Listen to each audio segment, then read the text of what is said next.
प्रेम से बोले कृष्ण भगवान की जय हो। चर्चा करने वाले हैं श्रीमद् भागवत के ऊपर। श्रीमद् भागवत के रचनाकार कौन है, श्रीमद् भागवत की रचना किसने की थी? तो ये तो सभी जानते हैं कि महर्षि वेद व्यास ने श्रीमद् भागवत की रचना की थी। महर्षि वेद व्यास ने जब इसकी रचना की श्रीमद् भागवत की, तो उन्होंने सबसे पहले किसको सुनाई थी? ये बहुत से लोगों के मन में प्रश्न उठता है कि ये श्रीमद् भागवत सबसे पहले प्रथम किसको सुनाई गई थी? तो एक बार क्या हुआ, महर्षि वेद व्यास ने सोचा कि मेरा पुत्र आ गया है और इसका अधिकार, जो भागवत का पढ़ने का प्रथम अधिकारी तो वही है। लेकिन जिसने काम को जीता है, क्रोध को जीता है, ये दो हमारे जीवन के महान शत्रु हैं, काम और क्रोध। जहाँ काम तहाँ राम नहीं, जहाँ राम नहीं काम। जिस हृदय में पहले काम बैठ जाए वहाँ राम को आने में संकोच लगता है, और जहाँ पहले हमने राम को बिठा लिया वहाँ काम कभी आ नहीं सकता। इसीलिए सुखदेव ने काम को जीता है कि नहीं, क्रोध पर विजय पाई है कि नहीं, इसकी परीक्षा कैसे ले? जो सुखदेव जो हैं वो वेद व्यास के पुत्र हैं। तो हालांकि मैं जानता हूं कि सुखदेव ने काम क्रोध को जीता है, लेकिन यदि मैं संसार से कहूं कि मेरा पुत्र ने काम क्रोध पर विजय पाई है, तो लोग कहेंगे कि अपने पुत्र की तो हर कोई बड़ाई करते हैं। राजा जनक यदि कह दें तो सुखदेव ने काम क्रोध को जीता है, सब जान जाएंगे जनक महाराज बड़े प्रतापी सद्ग्रस्त संत हैं, उनकी तो सभी मानते हैं। तो सुखदेव 4 अंगुल की लंगोटी भी अपने शरीर पर नहीं पहने, दिगंबर हैं, 16 वर्ष की उम्र है, चौड़ा वक्ष स्थल है, लंबी भुजाएं हैं। जनक महाराज के द्वार पर पहुंच गए। वेद व्यास ने बोल दिया, महर्षि वेद व्यास ने, कि अगर तुम्हें कथा सुननी है, भागवत सुननी है, तो तुम्हें जनक जी के घर जाना पड़ेगा। तो वो पहुंच गए। व्यास जी ने समाचार पहुंचा दिया कि मेरा पुत्र आ रहा है, इसकी परीक्षा ले लेना, इसने मन को जीता है या नहीं। जैसे ही सुखदेव जी जनक के द्वार पर पहुंचे तो द्वारपालों से बोले, श्री जनक महाराज से जाके बोलो कि व्यास नंदन उनके वेदांत पढ़ना चाहते हैं। जनक महाराज ने भीतर से ही कह दिया, अभी 5 दिन समय नहीं है, द्वार पर खड़े रहें। ऐसा विचित्र संत 5 दिन द्वार पर खड़े रहे, जरा भी क्रोध नहीं आया। देखो तो सही, विषम परिस्थितियों को भी मुस्कुराकर निकाल देवे, वही तो संत है।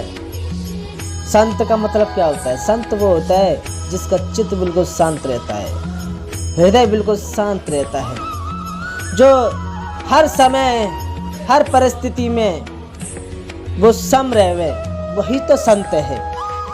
जनक महाराज ने अपने सैनिकों से कहा, सुखदेव के चेहरे पर जरा भी क्रोध की मुद्रा दिखाई दे तो उनको वापस कर देना।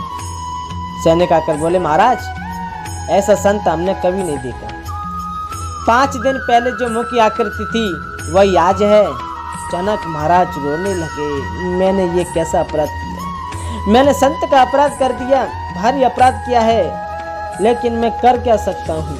द्वार पर गए और बोले, आइए पधारिए। सुखदेव जी ने कहा, मैं व्यास जी का पुत्र सुखदेव हूँ, आपसे वेदांत पढ़ना चाहता हूँ। जनक महाराज ने कहा, पधारिए, पढ़ाएंगे। और लोगों को इशारा किया। इन्होंने क्रोध को जीत लिया। 5 दिन धूप में खड़े रहे, लेकिन जरा भी क्रोध नहीं आया। अंतपुर के द्वार पर सुखदेव को बिठा दिया, और देखो जनक तो चले गए अंदर, और एक एक सुंदरी आई, सबने सुखदेव को घेर लिया चारों तरफ है?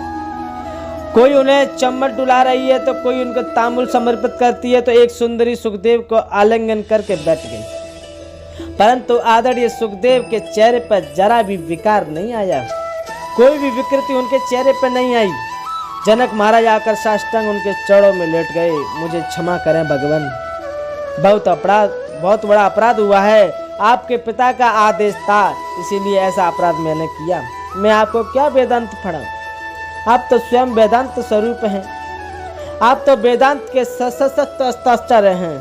जन जन में प्रचार कर दिया, काम और क्रोध दोनों को जीता है आचार्य सुखदेव ने। ब्रह्मा की सृष्टि में केवल एक ही पुरुष ऐसा है, आचार्य सुखदेव, जिन्होंने काम को जीता है और क्रोध पर विजय पाई है।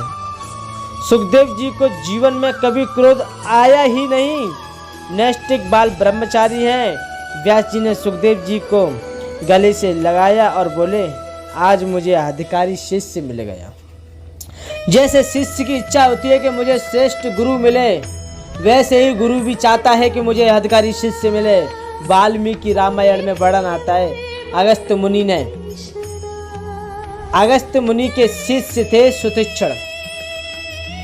सुतीक्षण को अगस्त्य मुनि ने जब विद्या अध्ययन कराया तो सुतीक्षण ने कहा, गुरुदेव, गुरु दक्षिणा में क्या दूं?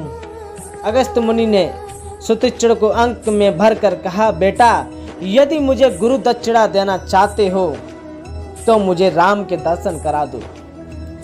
गुरुदेव अपने शिष्य से कहते हैं, राम के दर्शन करा दो, मुझे और कुछ नहीं चाहिए, क्योंकि तुम्हारे जैसा तपस्वी शिष्य मिलना भी भाग्य की बात है। इसीलिए सुतीक्षण के आश्रम पर मेरे रघुवर आए तो सुतीक्षण जी ने उन्हें अगस्त्य मुनि के आश्रम पर ले जाकर गुरुदेव को प्रभु श्री राम के दर्शन कराए। ऐसे ही महर्षि वेद व्यास को परम हर्ष हुआ कि मुझे मेरे जैसा यशस्वी शिष्य मिल गया। प्राणों की विद्या दिगंबर नहीं कह सकता, इसीलिए व्यास जी ने उन्हें कौपिन पहनाई। सुखदेव जी दिगंबर जरूर हैं, लेकिन ऐसे दिगंबर नहीं कौपिन पहनते हैं। उनको श्रीमद् भागवत का अध्ययन कराया। भागवत को पढ़कर सुखदेव गदगद हो गए। राजर्षि परीक्षित को जब सप्त दिवस 7 दिन की जो मृत्यु का जो श्राप मिला था, कोई भी निर्णय नहीं कर पाया कि केवल 7 दिन में परीक्षित को मोक्ष कैसे मिले। तभी आदरणीय सुखदेव परीक्षित की सभा में आए। ऐसी भागवत सुनाई सज्जनों। परीक्षित के 7वें दिन परीक्षित के लिए विमान आ गया और परीक्षित वैकुंठ को चले गए। प्रेम से बोले कृष्ण भगवान की जय हो। तो श्रोताओं, आपको ये हमारी वीडियो अच्छी लगी होगी, और आपको अगर और भी वीडियो देखनी है तो कमेंट बॉक्स में जय श्री कृष्ण लिखकर और हमसे कुछ आग्रह करें, और हम आपको अगली वीडियो मिलेंगे। जय श्री कृष्ण।